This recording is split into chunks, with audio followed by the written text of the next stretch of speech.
Et recorde, Amanda,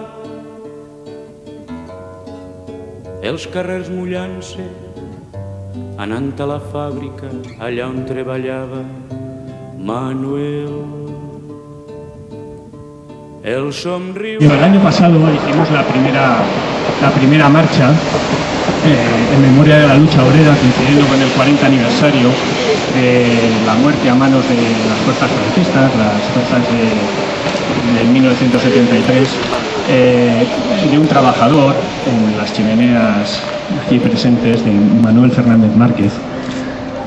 Y el motivo, pues básicamente fue reivindicar mejoras laborales.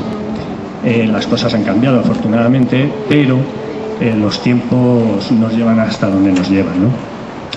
¿Qué ocurrió después de aquello? Pues que llegó la transición, llegó la democracia y miles de trabajadores y miles de vecinos que con fuerza, con ahínco, habían ocupado las calles en reivindicación de mejoras laborales y mejoras sociales, pues creyeron que era el momento de dar paso a las organizaciones que estaban ya legalizadas y que fueran ellas las que encauzaran el camino, ¿no?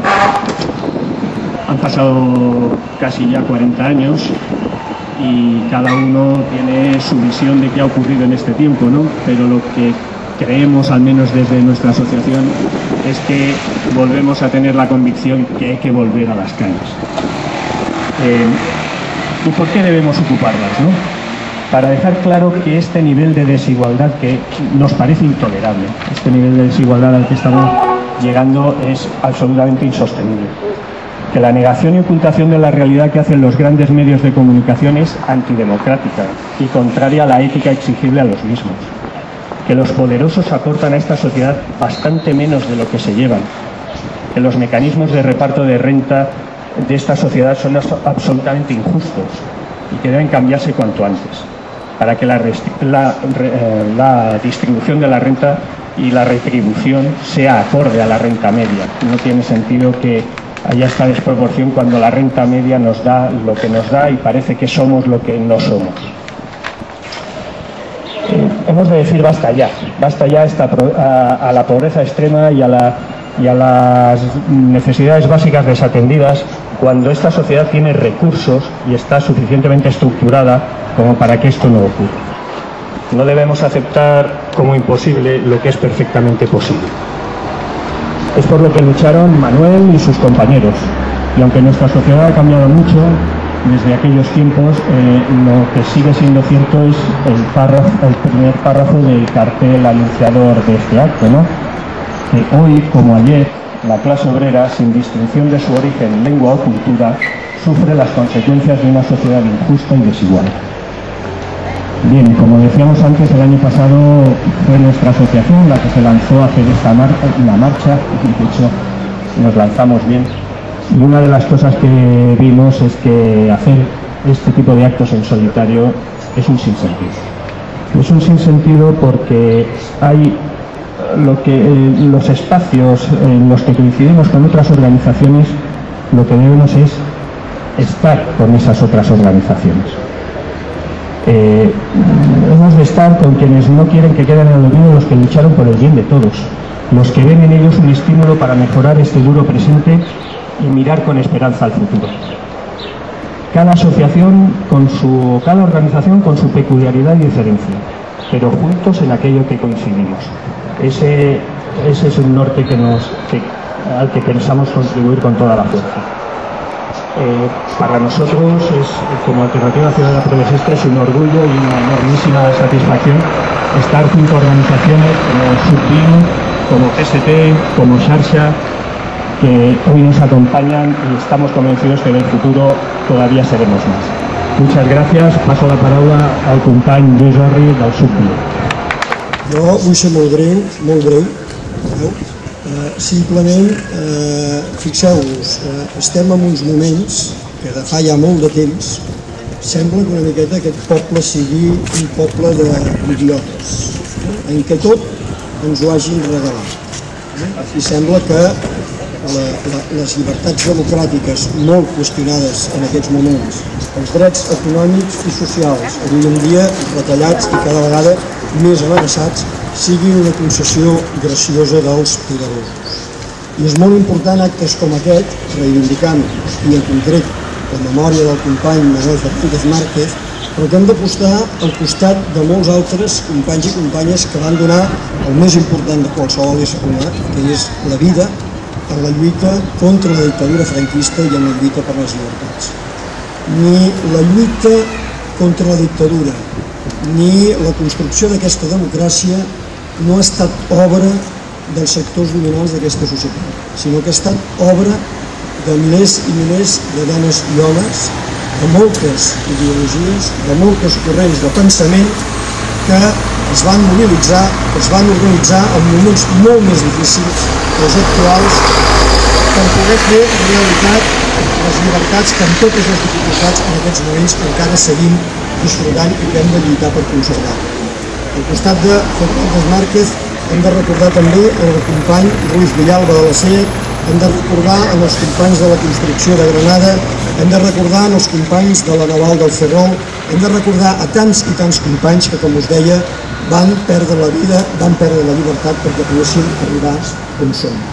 Aquests dies hem tingut ocasió de veure una vegada més aquesta cerimònia de la confusió, aquesta manipulació de la història, quan s'ha pretès, arran de la mort d'Adolfo Suárez, d'alguna manera venir a dir que va ser gràcies a homes com ell que van poder superar la dictadura franquista. I això, evidentment, no és cert. La història mai la fan determinades persones o persones en concret, sinó que la fan els pobles i la fan, en primer lloc, la classe treballadora.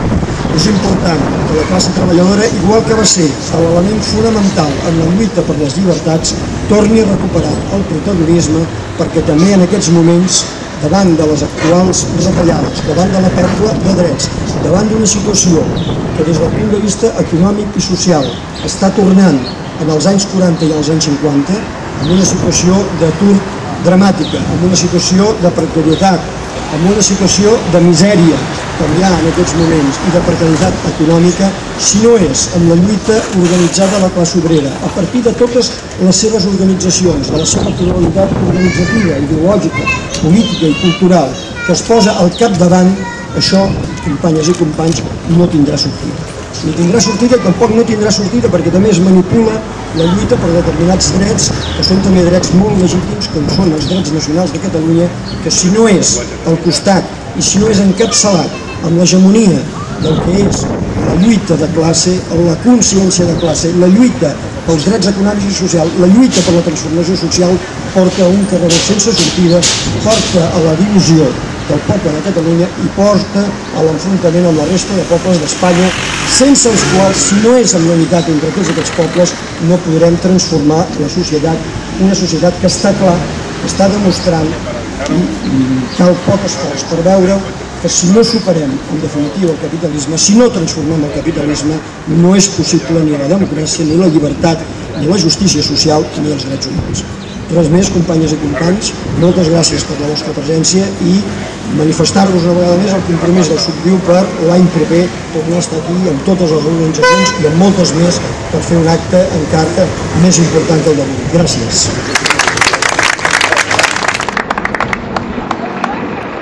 Camarades i companys, reivindicar la figura d'en Manuel l'any 2014 és exigir la fi de la dictadura franquista, una dictadura que la monarquia borbònica va reciclar solarradament i que representen avui en dia els partits i institucions que defensen i mantenen les mateixes oligarquies que va defensar i mantenir el franquisme. Aquestes oligarquies i els seus representants a les institucions i a la societat han trobat un aliat natural en l'imperialisme de la Unió Europea i dels Estats Units. Comparteixen el seu programa neoliberal de la construcció de les conquestes laborals i socials que va aconseguir la classe treballadora després de gairebé 2 segles de lluita i han acceptat, millor o pitjor, el seu trist paper de lumpenburgesia dintre de la dialèctica d'estats. En aquest context internacional, Catalunya es troba immersa en un fals debat sobiranista on faccions de la burgesia enfrontades per veure qui capitalitza finalment la gestió de l'explotació i l'espoli del poble treballador comparteixen, no obstant, anàlegs interessos de classe i un mateix projecte polític, econòmic i social de dominació per part de les elits. Efectivament, tant aquells sectors que s'anomenen constitucionalistes però que trepitgen dia rere dia el contingut social, el més important de la Constitució, Com aquells altres que parlen d'independència però que ataquen constantment el poble sobirà amb les polítiques neoliberals més cruels, són titelles del capitalisme financer i de la seva impostura imperialista arreu del món. Davant la demagògia burguesa que divideix els treballadors, com a representant del Partit Socialista del Treball, vull recollir el llegat d'en Manuel per abanderar el socialisme i la unió fraternal internacional del proletariat i a totes les classes populars, per assumir la mateixa causa per la que en Manuel va viure, lluitar i morir. Visca la República Federal Espanyola, visca Catalunya i visca la classe treballadora. I jo voldria aprofitar aquesta intervenció per reivindicar la memòria històrica i reivindicar-la de manera reflexiva, perquè quan oblidem el passat o quan permetem que ens distorsionin el passat, comencen a fer-nos més dèbils i comencen a poder-nos manipular més encara. Estem aquí recordant la lluita dels treballadors que varen construir aquesta tèrmica. Una lluita que va ser una pedra més, un pas més, en el final del règim franquista, que no va caure per ell mateix, va caure per una enorme mobilització social, de la qual la lluita de la tèrmica va ser una part. Va ser també la vaga general que va haver-hi al Baix Llobregat, les mobilitzacions a les CEAS, les mobilitzacions a la universitat. Tot aquest teixit va ser el que va fer possible acabar amb aquell règim i amb el recanvi que teníem preparat per aquest règim. I la lluita de Manuel ha estat soterrada, oblidada. Ara ens venen una transició a què semblava que l'únic protagonisme era del rei, dels passadissos, que l'únic protagonisme d'aquesta lluita eren els elements culturals. Mireu, jo he agafat i he anat a buscar la plataforma reivindicativa per la qual els treballadors de Construcciones Pirenaiques de la Societat Argentina de Electricidad y Control y Aplicaciones, que construïen aquesta tèrmica per la FEXA, varen lluitar. I ho llegeixo en la llengua que ho varen escriure, una llengua que també és llengua dels treballadors de Catalunya.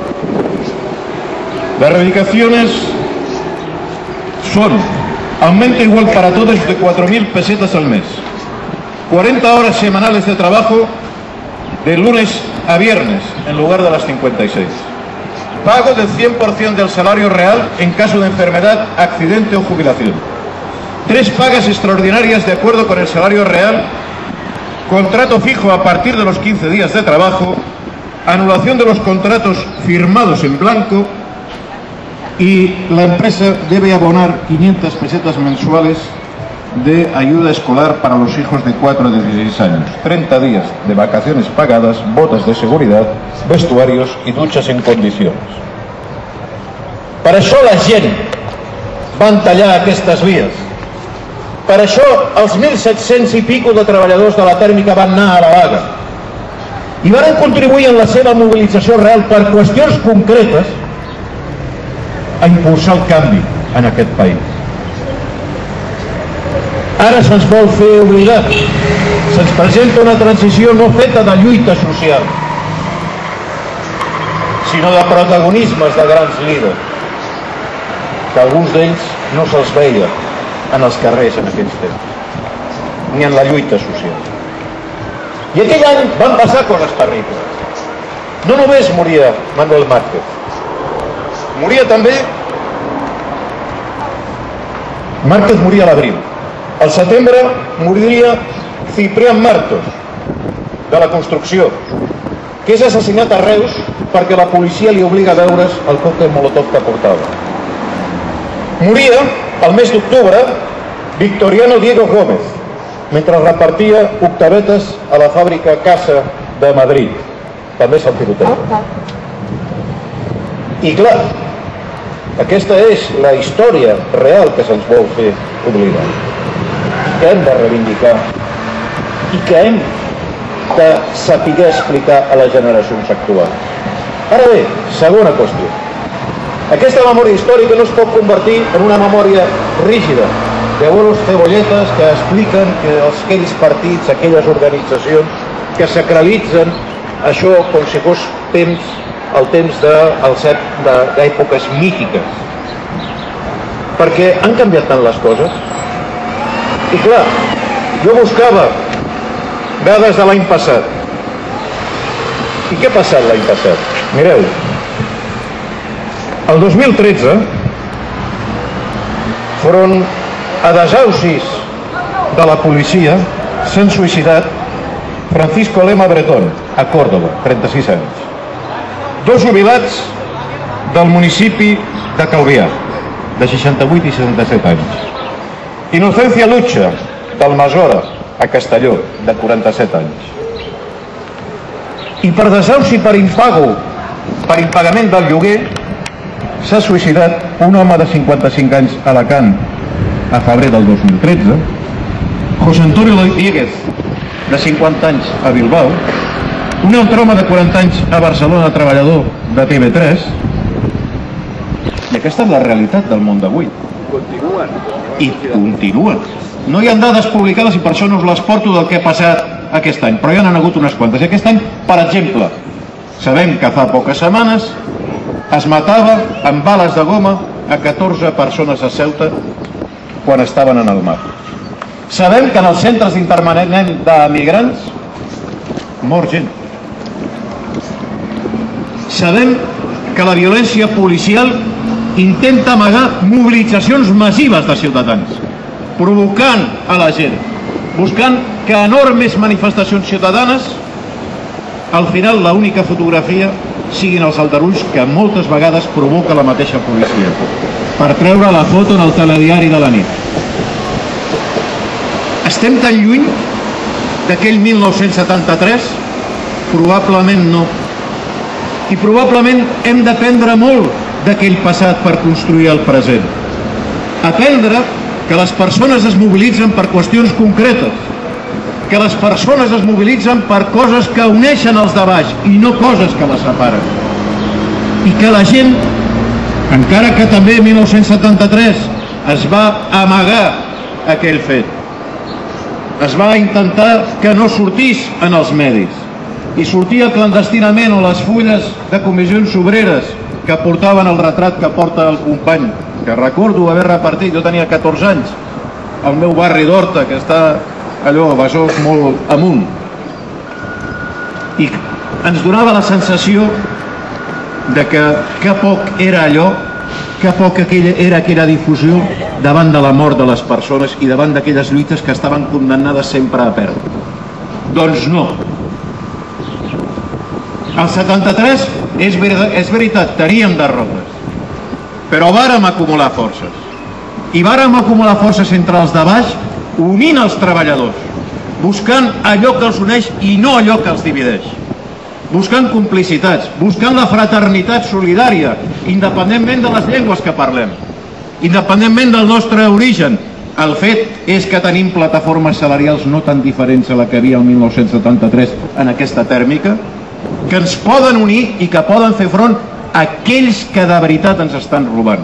El senyor Botín, que no té embuts de després del saqueig que han fet per rescatar el seu banc, ara exigir de nou que rescatin a les empreses d'autopistes de Madrid en les quals ells tenen inversions. Perquè com no són rendibles, ara que a l'Estat les rescato. I l'Estat diu que no té diners per als hospitals, que no té diners per les nostres escoles, que no té diners per als pensionistes, però té diners per rescatar a les empreses d'autopistes, de les autopistes de Madrid, empreses privades que tenen un negoci ruïnós i que són propietat del banc del senyor Botín. La bogeria, el saqueig que ens fan sobre la majoria podria semblar irracional, però té una explicació, la nostra debilitat. Però té un possible final, la nostra unitat i la creació d'un discurs que encara que avui siguem poquets, reivindiqui el nostre passat, però torno a dir, no per fer d'ells un mite, sinó per utilitzar-lo creativament per crear noves armes, crear nous instruments que tornin a donar el poder a la majoria i permetin recuperar la dignitat, el treball i condicions de vida assumibles, garantides per a totes les persones. Res més. Bueno, yo en realidad lo que tengo que hacer es leeros una nota de Lidia Falcón. Queridas amigas y amigos, me alegra mucho que os acordéis de mí y que me convoquéis a la marcha, pero estoy en Madrid y muy constipada. Y el domingo viajo a Valencia para participar el lunes en el homenaje que le organizan a Carlos París. Su marido murió hace poco. En la Universidad de Valencia, donde fue profesor 10 años. De allí, el martes 8, voy a Barcelona para participar en el acto republicano. Hago un inciso, espero que estéis todos. En la Sedeta, el 8, habrá un acto por la Tercera República. Tenía que haber ido el sábado a París para estar en el homenaje que se le hace a Antony Fouquet, recientemente fallecida y que ha sido una dirigente feminista extraordinaria, y no puedo. Ojalá la marcha sea un éxito. Su víctima se lo merece, y vosotros también. Recuerdo gratamente que estuve con vosotros la primera marcha del año pasado. Nos vemos el día 8. Un abrazo, Lidia Falcón. Buen día, Unión, buenos días. Me da un poco de corte porque yo no estoy acostumbrado a hablar en estas condiciones y no sé qué tal lo voy a hacer. No sé si alguno de ustedes tiene alguna relación familiar con la persona que hoy recordamos, y por así mi máxima solidaridad y mi máximo cariño. Antes de explicarles lo que quería decirles, quería tan solo dar un dato de lo que acaban de comentar. Cuando hablan de los desahucios, creo que la comunidad de Saharán, del Estado español, donde hubo más desahucios en el año 2013 fue Cataluña, ¿no? Creo que fueron el 23%, si no recuerdo mal. Lo digo porque a veces esas cosas también ayudan a situarnos, ¿no? Yo quería decir brevemente 5 cosas en el tiempo que me han dado, que son unos 10 minutos, ¿no? La primera es mi sentimiento. Tengo un sentimiento contradictorio de honor y de vergüenza. Honor porque me han dicho que hable en estas circunstancias, y es para mí todo un honor, repito, poder hacerlo, ¿no? Y un poco de vergüenza porque Manuel murió joven, a los 26 años, si no calculo mal, o 25 años, y yo entonces, cuando él murió asesinado, yo tenía 18, y tanto él como yo luchamos por cosas muy parecidas, y él no está, en cambio yo estoy aquí entre ustedes, ¿no? ¿Qué hacía yo el día en que murió asesinado? Yo vivía cerca de aquí, vivía a 1 kilómetro de aquí, en la calle Agricultura Peracuar, con mis padres, 2 trabajadores. Mi padre trabajaba arreglando vagones en la Renfe, mi madre limpiaba váteres en la Ignis Ibérica, y entre donde yo vivía y donde fue asesinado, en medio, estaba aquí, cerca de aquí, el campo de la Bota, donde fue asesinado 34 años antes mi abuelo, el padre de mi madre, ¿no? Yo trabajaba entonces en un banco, en Banca Catalana, el banco del banquero Jordi Pujol. Su padre también era banquero y sus hijos parece que también son banqueros. Esto parece ser que va en los genes o en los memes, toda esta tradición financiera especulativa. Y al mismo tiempo era estudiante de matemáticas, entonces llevábamos exactos, ¿no? Y recuerdo bien que cuando llegaron noticias de la muerte o del asesinato de Manuel Fernández Márquez, la facultad se paralizó, salimos a la calle, toda la plaza universitaria estaba llena de estudiantes, llenos de rebeldía, indignidad, por aquella infamia, por aquel asesinato, ¿no? Sentimos lo mismo que sentíamos cuando pasaron las cosas que aquí se han comentado. Yo quiero recordar también el asesinato un año después de Salvador Puigdemont, el asesinato un año y medio después de los 5 últimos luchadores antifranquistas que fueron fusilados, los muertos de Vitoria en el año 76, la muerte de Gladys en el 77 y en el año 80 la muerte, asesinato de Yolanda González. Todo eso provocaba lo mismo, indignación, rabia, decir cómo era posible, ¿no? Años después, ¿en qué paradoja nos encontramos centrándome en estas cosas? Pues se me ocurre decirles la siguiente, ¿no? Mientras los familiares del vicealmirante Carrero Blanco, un fascista de toda su vida, y el torturador Melitón Manzanas son considerados víctimas del terrorismo, pues los familiares de personas como Manuel Fernández Márquez no son consideradas víctimas de nada. Esto es una indignidad inconmensurable que no puede ser admitida, sea cual sea nuestra noción de justicia, de equidad o de memoria histórica de lo que queremos, ¿no? qué se ha conseguido que estemos aquí recordando a Manuel? Pues está claro que eso no tiene nada que ver con lo que llamaríamos España oficial, instituciones oficiales, transición, transacción, sino que tiene que ver con ustedes, con su capacidad para recordar lo que es imposible olvidar, para impedir que habite el olvido sobre acontecimientos de esa importancia. Hay un poema de Brecht que yo no soy capaz de decir bien, que habla de gente imprescindible, gente que combate un día y eso está muy bien, gente que combate un mes y eso está fenomenal, gente que combate un año y eso está mejor que bien, y hay gente que combate toda la vida y esos son los imprescindibles, y ustedes, todos ustedes, son imprescindibles, ¿no? Cuando digo esto, yo pienso en Manuel y pienso en otro Manuel, porque si ustedes recuerdan, después de la tragedia de Chile, al cabo de muy poco, Raimon tuvo la gran idea de traducir al catalán, como detalle de solidaridad internacionalista, una canción inolvidable, una de las canciones obreras más bonitas de todos los tiempos, que se llama Te recuerdo Amanda, una canción de Víctor Jara, que él tradujo muy buena, Te recuerdo Amanda, y en esa canción también aparece otro Manuel, que también es bueno que lo digamos a Manuel. ¿Dónde están sus más? Quería acabar diciéndoles un poema de un autor que no es de nuestra tradición, pero yo creo que en ese poema habla de gente como ustedes y como todo lo que ustedes representan. El poema se llama Los Justos, y en ese poema hay unas cuantas referencias, permítanme que hable un momento de ellas. Una es Voltaire, ustedes ya saben quién es Voltaire, un anti-ilustrado, perdón, anti-ilustrado, Dios mío, un ilustrado anticlerical, perdón, que se me ha ido el santo del cielo. Déjenme también comente que Voltaire era compañero de una escritora, Madame de Châtelet, y que Madame de Châtelet tradujo al francés Los Principios de Newton, y esa traducción hecha en el siglo XVIII se mantuvo como traducción buena durante 250 años, ¿no? Lo digo como honor de mujeres científicas que a veces olvidamos y que son muy importantes, ¿no? En el poema hay una referencia también a Stevenson, el autor de La Isla del Tesoro, y hay una referencia también a Mozart. Mozart, como ustedes saben, es Mozart, es la música y todo lo que conocemos, ¿no? El poema dice más o menos así, lo digo de memoria y mi memoria a veces falla. Dicen: un ser humano que cultiva el jardín como quería Voltaire, el que agradece que en el mundo haya música, el que premedita un color y una forma, el tipógrafo que compone bien esta página que tal vez no le guste, el que prefiere que los otros tengan razón, el que acaricia un animal herido, un hombre y una mujer que leen con fervor los conceptos finales de un cierto canto, el que agradece que en el mundo haya Stevenson, el que escucha con llanto contenido el segundo movimiento de concierto para clarinete de Mozart, el que recuerda a personas imprescindibles como Manuel Fernández Márquez. Esas personas, gente como ustedes, están salvando el mundo. Gracias.